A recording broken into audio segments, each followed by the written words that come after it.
Merci, chers amis internautes qui nous suivent sur l'ensemble de nos réseaux. C'est encore l'heure des grands rendez-vous de la diaspora. Les grands rendez-vous de la diaspora reçoit aujourd'hui Mohamed Lam, auteur, juriste de formation, militant des droits de l'homme. Nous avons l'honneur de vous recevoir, Monsieur Lam. Bonjour. Bonjour Ismaël, merci de l'invitation. Merci beaucoup. Je vais vous laisser vous présenter parce que vous êtes dans plusieurs domaines d'activité et vous avez également une formation très riche et très diversifiée. Donc, je vais vous laisser vous présenter aux internautes qui vous découvrent aujourd'hui. Merci beaucoup Ismaël. Oui, c'est toujours difficile de se présenter, on ne sait pas par où commencer. Donc, je vais commencer par mon nom et prénom. Je m'appelle Mohamed Lam. Je suis à Bordeaux, juriste de formation et je travaille aussi comme juriste gestionnaire de litige dans une entreprise qui est spécialisée dans le transport, donc rien à voir avec la politique. J'ai fait par contre des études effectivement de droit et d'études politiques aussi à l'université de Nantes, militant des droits de l'homme à la Ligue des droits de l'homme. Et avant ça, j'étais à SOS Racisme où j'ai commencé à militer de cela plusieurs années. Et je m'occupais des questions de permanence juridique. Je suis accessoirement essayiste sur la question politique mauritanienne. Donc j'écris des essais sur la politique en Mauritanie, engagé politiquement aussi pour penser et réfléchir sur comment unir l'opposition politique mauritanienne de façon générale. Donc voilà. Alors, vous avez parlé de l'opposition politique en Afrique, notamment en Mauritanie. Paraît-il que vous êtes proche du leader Birabda Abed. Est-ce que le fait d'être proche de Birabda Abed vous a incité à être aujourd'hui un militant des droits de l'homme ou à lutter contre certains excès de certains dirigeants en Afrique? Je suis effectivement très sensible au projet politique de Biram Dabet. Je l'étais davantage en 2019 parce que je faisais partie de ses soutiens. Je l'ai soutenu parce que je pensais qu'il avait un projet qui correspondait à ce que je pense de la Mauritanie. Donc une Mauritanie débarrassée de toutes les inégalités sociales, de l'esclavage, parce qu'il était un militant des droits de l'homme spécialisé sur la question de l'esclavage, mais de façon globale, il parle de toutes les formes de discrimination et d'inégalité. En 2019, on l'a soutenu politiquement.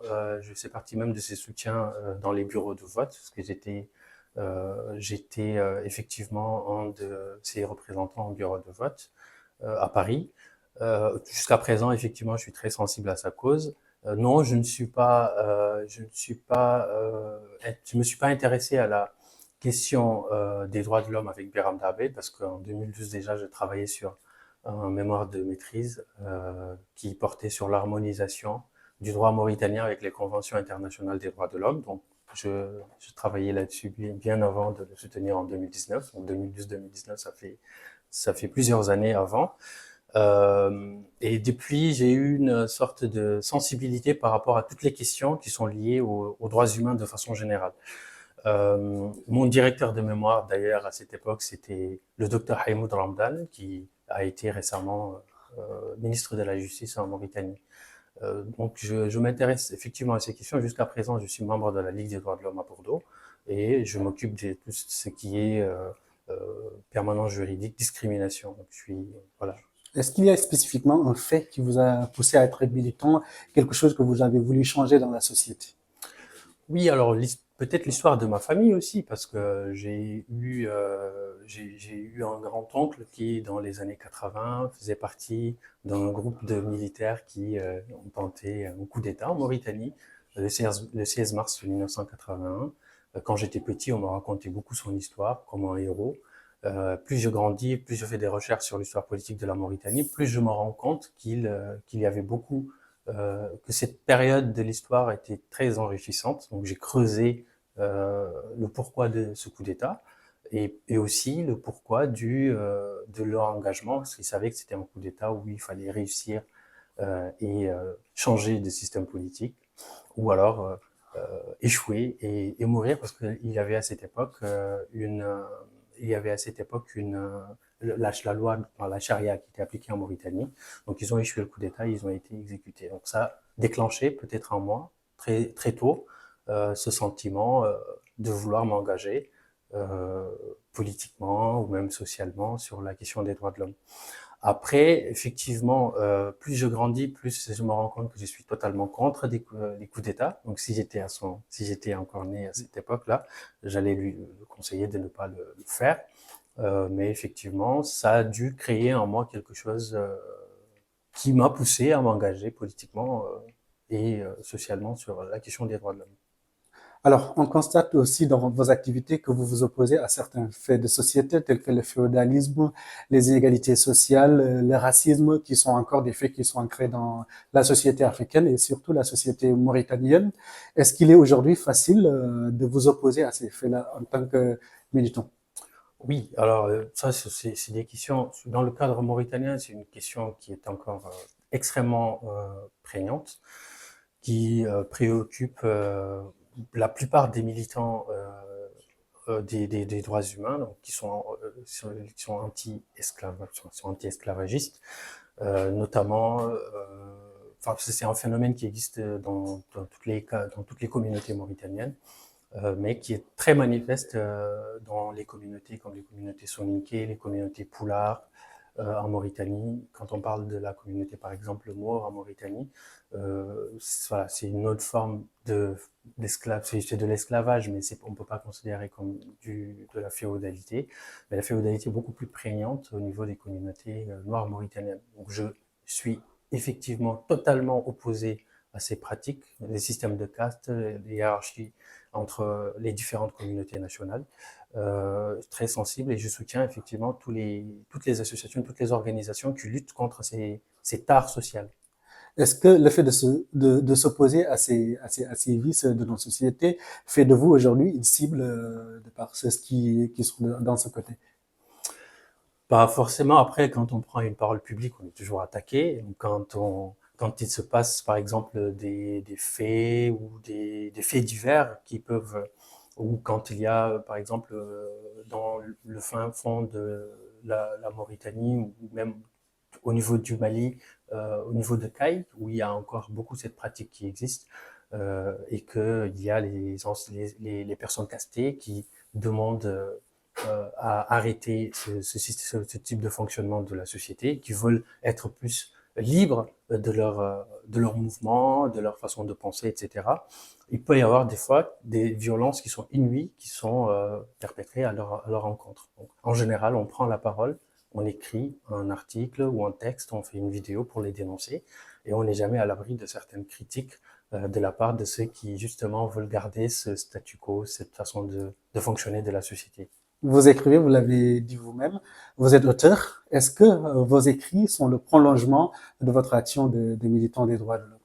Absolument. Alors, moi, j'écris des essais, donc ce qui veut dire que je donne mon point de vue sur ce qui se passe dans la société de façon générale, la société mauritanienne précisément. Effectivement, c'est un prolongement. J'essaie d'être le plus constant possible dans mon engagement.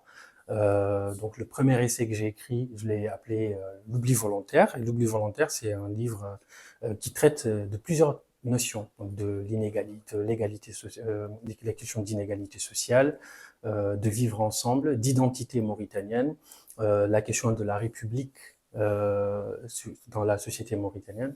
Il ne nous a pas échappé qu'on est dans une république islamique, et interroger ces notions-là par rapport à l'idée de démocratie, d'état de droit, c'est des choses qui me passionnent parce que comme j'ai fait un parcours aussi en études politiques, j'ai beaucoup appris et étudié les théories du droit naturel, les théories du contrat social, etc. Et ça m'a poussé à m'interroger sur comment est-ce qu'à un moment donné dans un pays, dans un État, plusieurs communautés se rencontrent et décident de former et de faire ce que Souleymane Bachir Diagne dit, humanité ensemble. Donc mon objectif, c'est effectivement de mettre l'accent sur ces points et à chaque fois de réfléchir sur les points qui peuvent bloquer un certain vivre ensemble dans une société où il y a des communautés qui peuvent avoir des orientations ou des projets ou même des visions différentes de la nation. L'objectif pour moi, c'est quand j'écris, de voir toujours le point commun entre ces différentes communautés pour pouvoir leur permettre d'avoir un minimum de vision commune pour construire une Mauritanie libre, débarrassée de toute inégalité sociale. Vous avez notamment écrit la biographie de Kadiata Diallo, une députée mauritanienne. Qu'est-ce qu'elle représente pour vous? Kadiata Malik Diallo représente plusieurs choses. Pour moi, c'est d'abord une femme que je connais depuis que je suis tout petit, parce que c'est la mère de l'un de mes meilleurs amis qui n'est plus de ce monde depuis 2017. Donc voilà, c'est comme une mère pour moi. Mais en écrivant sa biographie, c'était pas ce qui m'a motivé. C'était pas cela qui m'a motivé. C'est juste que j'avais envie de montrer qu'on peut être une femme africaine dans une société qui est encore en tiraillement entre la tradition et la modernité, et avoir parfaitement la possibilité d'avoir un projet de société ou alors d'avoir une vision de la société, notamment la société mauritanienne, qui peut permettre à ce que chaque citoyen puisse se sentir chez lui et avec un fort sentiment d'appartenance. La chose qui m'a quand même bien motivé à écrire sa biographie, c'est qu'à cette époque-là, il y avait des mouvements féministes en Mauritanie qui voyaient le jour et qui revendiquaient à ce que les droits des filles et des femmes qui sont battues, donc qui subissent des violences, que ce soit dans la rue, conjugales, etc., qu'il y ait un projet de loi qui puisse être voté, une loi qui puisse être votée au niveau du Parlement mauritanien pour pouvoir leur permettre de protéger davantage les filles et les femmes victimes de violences et de violences conjugales. Donc à cette époque-là, pour moi, montrer que ces associations ou ces organisations de femmes et de jeunes femmes étaient importantes pour moi, montrer que ces organisations-là étaient importantes, c'est d'abord de montrer qu'il y a des femmes qui existent dans l'environnement politique mauritanien, qui sont là depuis les années 70 jusqu'à maintenant, qui sont dans un cadre totalement masculin, mais qui ont réussi à tenir un discours portant sur les droits humains de façon générale. Donc Kadiata Malik Diallo ne se considère pas comme une féministe, elle se considère comme une militante des droits humains. Et pour moi, c'était un objet d'étude intéressant. C'est pour ça que j'ai décidé d'écrire sa biographie, qui d'ailleurs a beaucoup circulé dans le cadre mauritanien. Alors, on va terminer par cette question. Comment Mohamed Lam est vu par la société mauritanienne? Un homme politique, un activiste, un opposant? Alors, je sais pas du tout parce que, en général, on m'identifie comme un essayiste mauritanien. Donc, moi aussi, je me présente comme tel pour faciliter les choses. Mais on me voit plus comme un militant des droits humains en Mauritanie. Si un jour vous devrez arrêter vos activités de militant, c'est parce que vous aurez atteint quel but? Ça, demain, si il y a plus d'inégalité sociale en Mauritanie, il n'y a plus d'esclavage, il n'y a plus de racisme, et qu'il y a un état de droit qui est implanté en Mauritanie avec des principes bien clairs, bien précis, je pense que je n'arrêterai pas de militer parce qu'il y a toujours quelque chose à faire, mais je me dirais que on aura atteint quand même un niveau d'évolution dans la perception de la démocratie et d'un état de droit qui sera suffisamment intéressant pour qu'on puisse lever un peu le pied. Vivement ce jour alors. Merci beaucoup Mohamed d'avoir accepté notre invitation. Merci à vous. Merci également à nos chers internautes d'avoir suivi. C'était le grand rendez-vous de la diaspora. Merci et très prochainement.